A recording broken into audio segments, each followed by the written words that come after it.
السلام علیکم dear members, آج ہم 96 نمبر پر نازل ہونے والی سورہ سنیں گے جو قرآن پاک کی موجودہ ترتیب میں 13 نمبر پر ہے، اور جب نازل ہوئی تو 96 نمبر پہ مدینہ منورہ میں نازل ہوئی تھی، اور یہ سورہ رعد ہے، اور رعد کے معنی ہیں بجلی کے۔ بسم اللہ الرحمن الرحیم۔ یہ صورت بھی حروف مقطعات سے سٹارٹ ہو رہی ہے، اور اللہ تعالیٰ فرما رہے ہیں کہ یہ جو کتاب نازل کی جا رہی ہے، اس کی آیات کتاب الہی کی، اے محمد صلی اللہ علیہ وسلم آپ پر یہ عین حق ہے، مگر اکثر لوگ اس کو نہیں مانتے۔ اور یہ اللہ ہی ہے جس نے بلند کیا ہے آسمان کو بغیر ستونوں کے، بغیر ستون کے اگر ہم کوئی چھت بھی بنائیں نا، وہ بے شک وہ 12x12 کا چھت بھی بنائیں تو بغیر ستونوں کے ہم کبھی بھی نہیں بنا سکتے۔ اور وہ اللہ رب العالمین جس نے کہ اتنی پوری کائنات کے اوپر، پوری زمین کے اوپر 7 آسمان بنا ڈالے ہیں، اور اللہ رب العالمین کا عرش بھی آسمانوں پہ ہے، تو یہ وہ اللہ رب العالمین ہی ایسا کر سکتے ہیں۔ اور اللہ رب العالمین نے نہ صرف 7 آسمان بلکہ تمام زمین، پہاڑ اور باقی جو تمام مخلوقات پیدا کر دی ہیں، وہ صرف پیدا نہیں کر دی بلکہ ان کو ایک سسٹم کے تحت چلا بھی رہے ہیں اللہ تعالیٰ،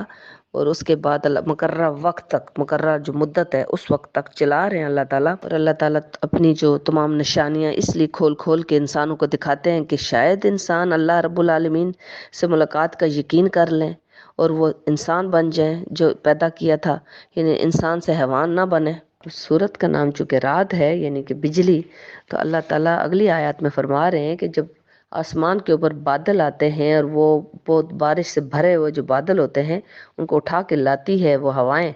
تو اس کے بعد لوگوں میں امید آتی ہے کہ ابھی بارش ہوگی، اور وہ تسبیح کرتی ہے۔ وہ جو ہوائیں ہوتی ہیں نا،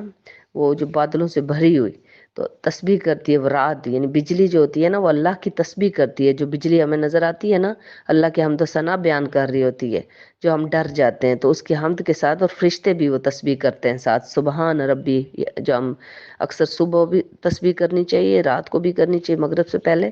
تو اللہ تعالیٰ فرما رہے ہیں فرشتوں کی بھی وہی تسبیح ہے، اور اس سے ڈرتے رہتے ہیں فرشتے بھی، اسے ڈرتے ڈرتے وہ تسبیح کر رہے ہوتے ہیں، اور وہی بھیجتا ہے بجلیاں، اور پھر بجلیاں گراتا بھی ہے اللہ تعالیٰ جس پر چاہے، جب کہ وہ آپس میں جھگڑ رہے ہوتے ہیں، انہیں نہیں پتا ہوتا کہ اچانک ہم پہ بجلی بھی پڑ سکتی ہے، اور اللہ تعالیٰ ہمیں اچک بھی سکتے ہیں اس دنیا سے۔ تو کئی لوگوں کو ہم نے دیکھا کہ بجلی سے وہ کیسے موت ہوتی ہے، تو اللہ تعالیٰ یہ فرما رہے ہیں کہ وہ اللہ رب العالمین جو بڑا ہی زبردست قوت والا وہ رب العالمین ہے، کسی بھی ٹائم ہمیں کچھ موت آ سکتی ہے، تو موت آنے سے پہلے کا جو ہمارا جو اچھے اعمال ہوں گے وہ آگے جائیں گے، اور کبھی بھی موت آ سکتی ہے، اس لیے ہمیں جو ہے نا صرف اور صرف نیکیاں کرنے کے بارے میں سوچنا چاہیے۔ اور جو آسمانوں میں ہیں، جو زمین پہ ہیں، مطلب جو اللہ کی باقی مخلوقات ہیں، وہ سب اللہ کے آگے سجدہ کر رہے ہیں، خواہ خوشی سے کریں یا زبردستی کریں،